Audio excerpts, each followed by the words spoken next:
Shalom. Yahweh Shem Yahushua Brakatah. This is Elder Taza Dakbar.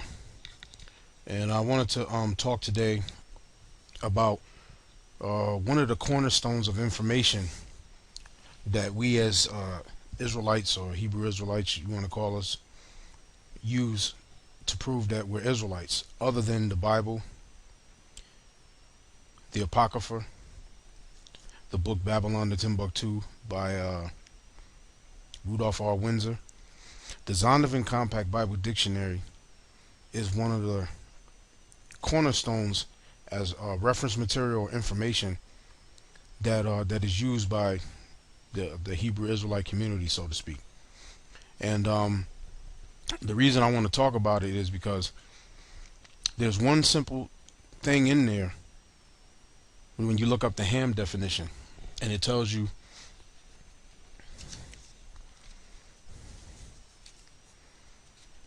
and what I want to talk about. When you open the page, right, of the Zondervan, it says the Compact Bible Dictionary, edited by T. Alton Bryant, Zondervan Publishing House. And now when you go through the opening pages of it, it tells you the Compact Bible Dictionary, copyrighted 1967 by Zondervan Publishing House, Grand Rapids, Michigan. Gives you the Library of Congress number. It gives you the ISBN number for the cloth version and the ISBN number for the paperback version. So in 1967, this Bible dictionary was first published. Now in 1967, when this Bible dictionary was published,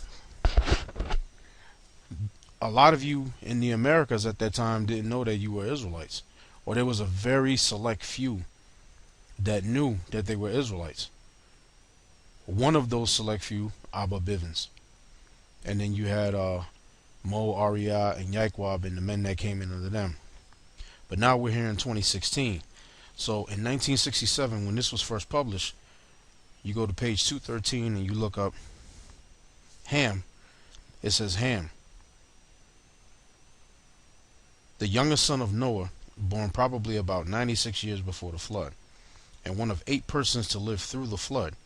He became the progenitor, which progenitor means father, of the dark races, not the Negroes. Now, notice how they put in there, this is in 1967, they said Ham was the father of the dark races, not the Negroes, but the Egyptians, Ethiopians, Libyans, and Canaanites. And then it gives you the scripture, Genesis 10 verses 6 to 20, right? So it tells you right then and there that there's a difference between the American Negro and those Hamites that's over there in Africa, right? Now, the way that, or the reason why we were in Africa, so to speak, was because in 70 AD, the Romans besieged Jerusalem, and they ran us out of Jerusalem. So as refugees running from the Romans, we ran into Africa, and basically we went into West Africa and settled on the Ivory Coast. And that's another chunk of history in itself right there. But Esau, the scholars, the archaeologists and historians that first put this Compact Bible Dictionary together, they know who's who. They know that the American Negro is not the same as the black African, as the Egyptian, or the Canaanites, or the Ethiopians, or the Libyans. They know that the Negroes that were there in West Africa that were brought over here on slave ships are a totally different group of people from the black Africans over there in Africa. And there's still Israelites over there in Africa to this very day. The Igbo, the Ashanti, okay, just to throw a few names out there, all up and down the Ivory Coast, even the Congo. The Congo is part of the Ivory Coast, so there's Israelites there too. But now in 1973, which is about 6 years later, from 1967. In 1973, they came out. The Zondervan Company released something called the NIV Compact Dictionary of the Bible. Okay, I'm gonna read it. It says NIV Compact Dictionary of the Bible, J.D. Douglas and Merrill C. Tenney, Zondervan Publishing House. Now, in 1973, they released the NIV version of the Zondervan Dictionary. Right? So I'm going to read this in the front page of it. It says, all scripture quotations, unless otherwise noted, are taken from the Holy Bible, New International Version, North American Edition, copyright 1973. So this was the first edition of this, I believe, was in 1973. And then there was another reissue in printing in 1978. Then there was another issue in printing in 1984 by the International Bible Society, used by permission of the Zondervan Bible publishers. Now, this version that I'm reading of the NIV, this is the version that was released in 1989. It was re-released again in 1989. It says here, copyright 1989 by the Zondervan Corporation, all rights reserved, yada yada yada, pretty much. In 1989, they reissued the NIV once again. And now, when they reissued it in 1989, this is the NIV version of the Zondervan. And here on page 235, when you go to Ham, this is what it says about Ham. It says, Ham, the youngest son of Noah, born probably about 96 years before the flood, and one of 8 persons to live through the flood. He became the progenitor of the dark races, not the blacks, but the Egyptians, Ethiopians, Libyans, and Canaanites. Genesis 10:6 to verse 20. I'm going to go back. It says, Ham, the youngest son of Noah, this is in the NIV. This is the 1989 printing, but the original printing of this was 1973. It was reissued and reprinted in 1989. Now it says, the youngest son of Noah, born probably about 96 years before the flood, and one of 8 persons to live through the flood. He became the progenitor of the dark races, not the blacks. Now, in the NIV, they tell you not the blacks. Who are the ones that are labeled black? You here in America, don't they call you what? Black people here in America. You American blacks, you American Negroes. What do you call yourself? I'm a black man. You American black people, the ones of you that came from West Africa over here, that's who it's talking about. Now, this is in the New International Version of the Zondervan that was first issued in 1973. Then they reissued another printing in 1978, and then in 1984, and then in 1989 it was reissued and printed out again. This is the NIV version of the Zondervan. I'm reading it to bring out a point that the so-called white man, the devil, he knows who we are as a people. They got all the records. They done went out there and dug up the relics, the artifacts, and they quantified and they codified things, and they put things in the library. They have access to the Library of Alexandria, Egypt. They got all kind of access to the Vatican Library, which is a highly guarded library. They got armed guards guarding a library. And then the Library of Congress, you can't get in there. You have to have a special type of title so you can get in the Library of Congress, or even go to the Vatican Library. Not just anybody can go up in there. They know beyond a shadow of a doubt that we are the Israelites. They know that the people brought over here on cargo slave ships are in fact one of the 12 lost tribes of the nation of Israel. Okay, they know that. Now I want to bring out another point. Now, when you go to, in 1989, they also did a revision to the New International Version of the Zondervan Bible Dictionary. See, in '89 they issued a reprint of the original 1973 printing of the NIV, Compact Bible Dictionary, through Zondervan. Then in 1989 they also did a revision to the NIV, the New International Version, Zondervan Bible Dictionary.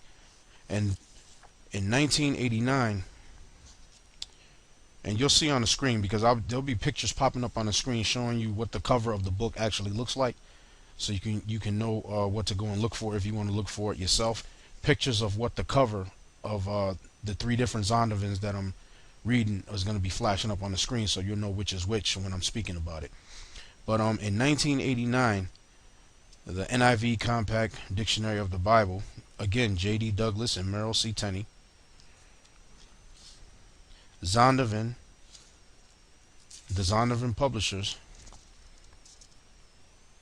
and I'm opening the cover and I'm going to read. It says Zondervan, the NIV Compact Dictionary of the Bible, copyright 1989 by Zondervan. So in 1989 they basically revised the NIV version that originally was released in 1973 and then reprinted in 1978 and then reprinted in 1984, and it was reprinted in '89. But in '89 they also revised it and they released another version of the NIV, and it says the NIV Compact Dictionary of the Bible, copyright 1989 by Zondervan. Requests for information should be addressed to Zondervan, Grand Rapids, Michigan.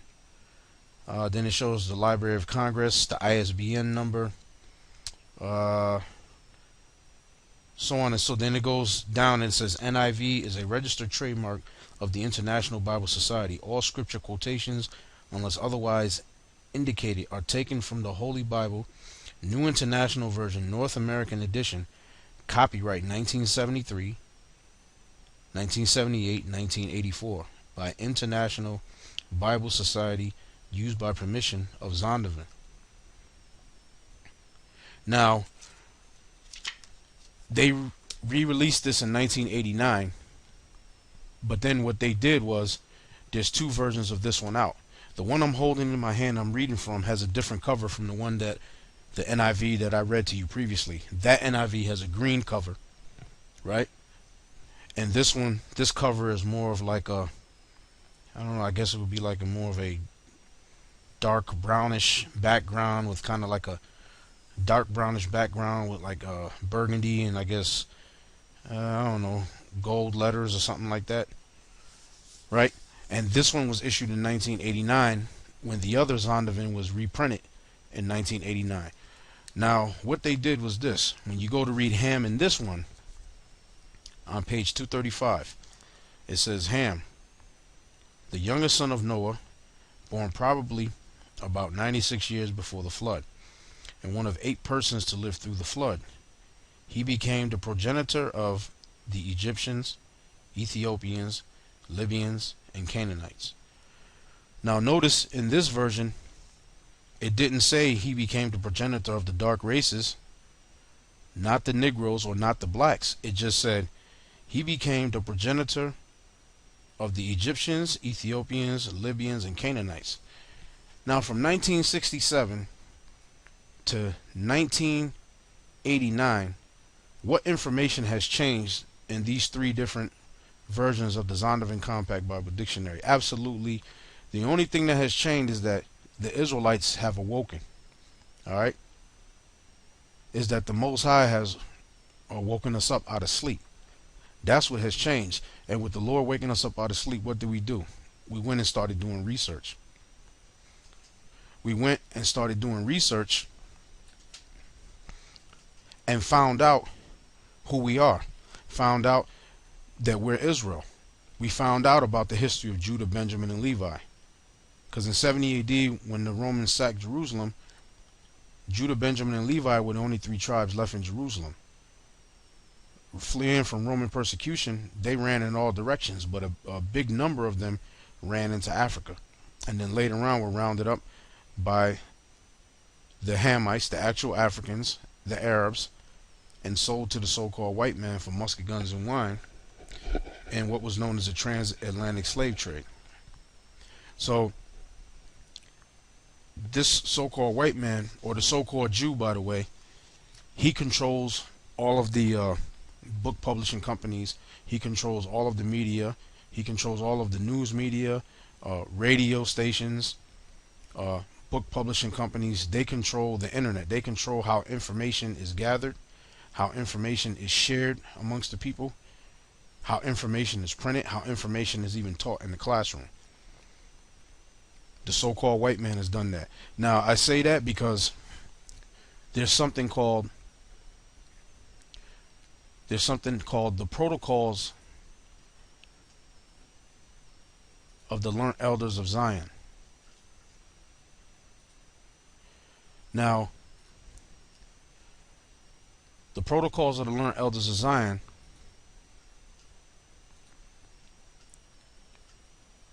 a lot of people say that, oh, this doesn't exist, this is a falsehood. Now, in the protocols of the learned elders of Zion, right, it says here in protocol number 16, this is the so-called white man being the devil, and this is how the devil operates. All right. Now, protocol number 16. Now, I'm gonna start at 1 and I'm gonna skip down. The point is in number 4. Protocol 16, part 1. In order to effect the destruction of all collective forces except ours, we shall emasculate the first stage of collectivism, the universities, meaning they're going to get you in the school system. Okay, they're going to emasculate you starting in the school system. All right, by re-educating them in a new direction, their officials and professors will be prepared for their business by detailed secret programs of action from which they will not with immunity diverge, meaning they don't have the right to teach another curriculum. They only have to teach the curriculum that is laid down basically by the so-called white man. Not by one iota. They can't change in one iota the curriculum at all. Or basically they're going to be fired. They'll never be able to get hired at another university or work there at all, even with these teachers in these different schools. They will be appointed with a special precaution and will be so placed as to be wholly dependent upon the government. And whatever the government deems is necessary to be taught and what is the curriculum, that's what they're going to teach. Now, protocol number 3, protocol 16, part 3, it says, the ill-guided acquaintance of a large number of persons with questions of polity creates utopian dreamers. Utopian dreamers would be a guy like Martin Luther King, who they just Martin Luther King's so-called celebration passed this Monday. I have a dream that little black boys and white girls and white boys and black girls can sit together at the table of brotherhood and break bread. Utopian dreams, like this guy Gandhi. Everybody live together in peace. That's not going to happen. That's not the way it works. And bad subjects, as you can see for yourselves from the example of the universal education in which this direction of the Goyim meaning the nations. So the direction that the nations are all pulled to is universal education, meaning, you know, everybody is the same. Why can't we all just get along? Why can't we all live together in peace? The word universal, right? Uni means one, and vert means to turn into what? To turn into one, to turn into a one world order. That's basically what this is going into. We must introduce into their education all those principles which have so brilliantly broken up their order. But when we are in power, we shall remove every kind of disturbing subject from the course of education, and shall make out of the youth obedient children of authority, loving him who rules as the support and hope of peace and quiet, which is who? The so-called white man. Because in other words, basically, you'll have Stockholm syndrome, where you'll have this affinity and love for your freaking slave master. That's basically what this is saying right here. Now, the point I wanted is here. We shall change history. This is Protocol 16, Section 4. Classism, as also any form of study of ancient history, in which there are more bad than good examples. We will replace with the study of the program of the future. We shall erase from the memory of men all facts of previous centuries, which are undesirable to us. Just like I was reading in the Zondervan Compact Bible Dictionary, I was reading to you the first issue in 1967. Then in 1973, they issued the NIV version of the Zondervan in 1973. Then it was reprinted in 1978, and then it was reprinted again in 1984. Then it was reprinted again in 1989, and then in 89, okay, they changed up just that one thing in there about Ham. In other words, they excluded where it says Ham, he became the progenitor of the dark races, not the Negroes, or not the blacks. They excluded that from there. Okay, and said Ham, he one of 8 persons to live through the flood. He became the progenitor of the Egyptians, the Canaanites, the Libyans, and the Ethiopians. Pretty much that's what it said. So they excluded that out of there where it said he became the progenitor of the dark races, not the Negroes. They took that out of there. This is one of the protocols of the Learned Elders of Zion, i.e., this is classic so-called white man being the devil. Again, we shall erase from the memory of men all facts of previous centuries which are undesirable to us, and leave only those which depict all the errors of the government of the Goyim, the governments of the nations, the errors of the nations. It says the study of practical life, of the obligations of order, of the relations of people one to another, of avoiding bad and selfish examples which spread the infection of evil, and similar questions of an educative nature will stand in the forefront of the teaching program, which will be drawn up on a separate plan for each calling or state of life, in no wise generalizing the teaching. This treatment of the question has special importance. So basically, that's classic so-called white man being the devil, and that's him. Like it says in Daniel's, he's going to change times and change laws. He's going to change things around to make it better suited for himself. And then in the book of Revelation, I believe it's Revelation, the 20th chapter. If I can pull it up real quick here. Here in Revelations, the 20th chapter. 20:1. And I saw an angel come down from heaven, having the key of the bottomless pit and a great chain in his hand. That angel was Yahweh Shai, and that bottomless pit is Europe. That great chain, those were the armies of the Byzantine Empire, because during that time of the Dark Ages, we had Esau under subjection. Esau wasn't doing nothing during medieval times but getting a foot in their ass sideways and every other way. And he laid hold on the dragon, that old serpent, which is the devil and Satan, and bound him 1,000 years. So we had you devils under the wraps for 1,000 years. We had you under the wraps for about 1,000 years. And cast him into the bottomless pit, and shut him up, and set a seal upon him, that he should not deceive the nations no more, till the 1,000 years should be fulfilled. And after that he must be loosed a little season.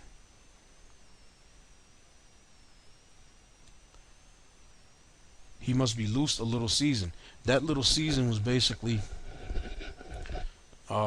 started in the, you could say, the mid 1300s, around the time when the plague ran rapid across Europe, and it killed basically 2/3 of the population of Israelites there in Europe. So you could say roughly around 1347, 1350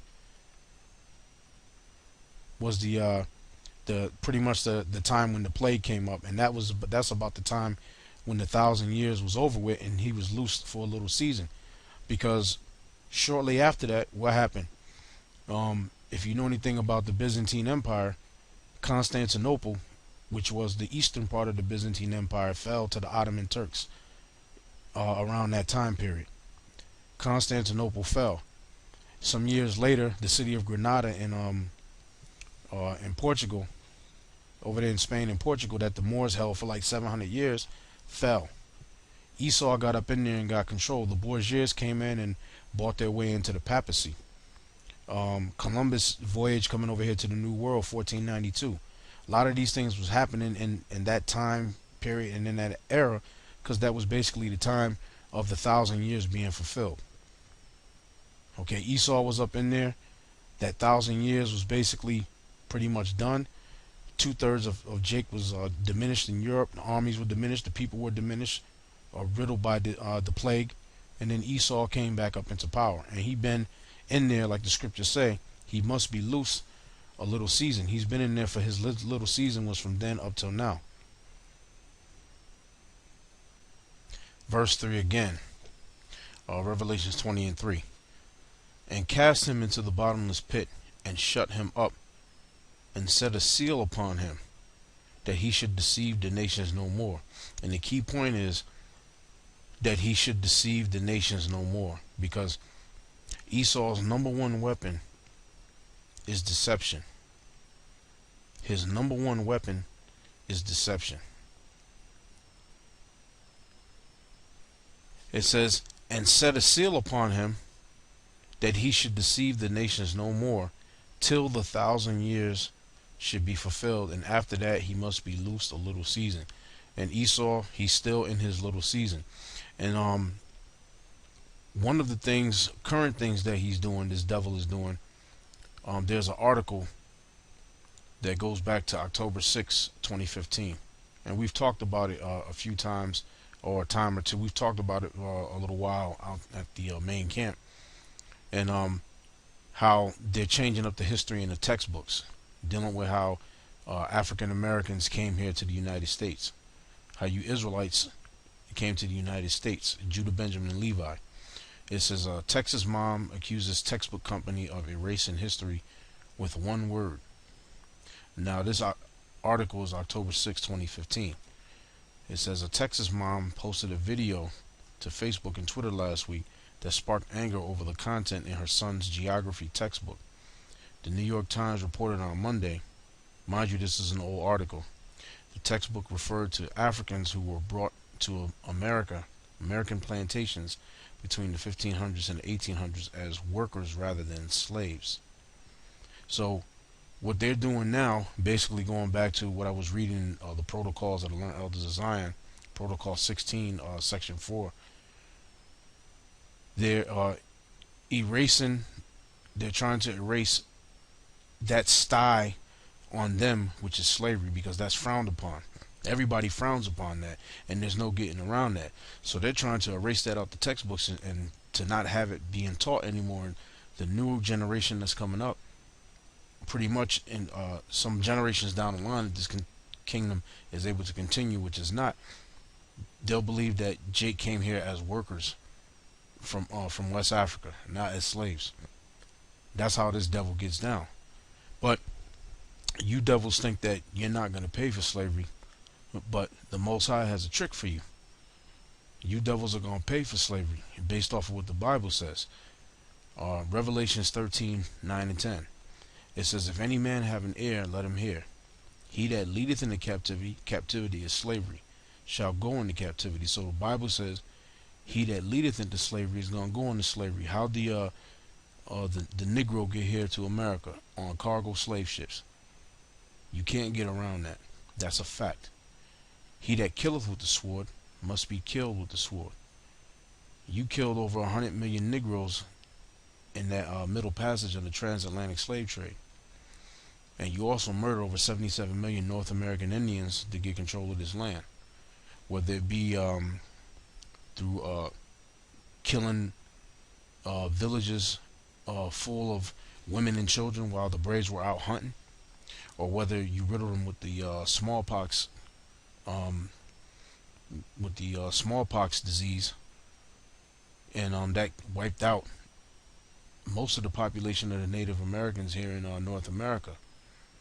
And then also what you devils did in the islands to the Tainos and the Arawaks, throughout the islands, whether it's Puerto Rico, Cuba, Haiti, and the Dominican Republic is the same island, Jamaica, throughout those different islands.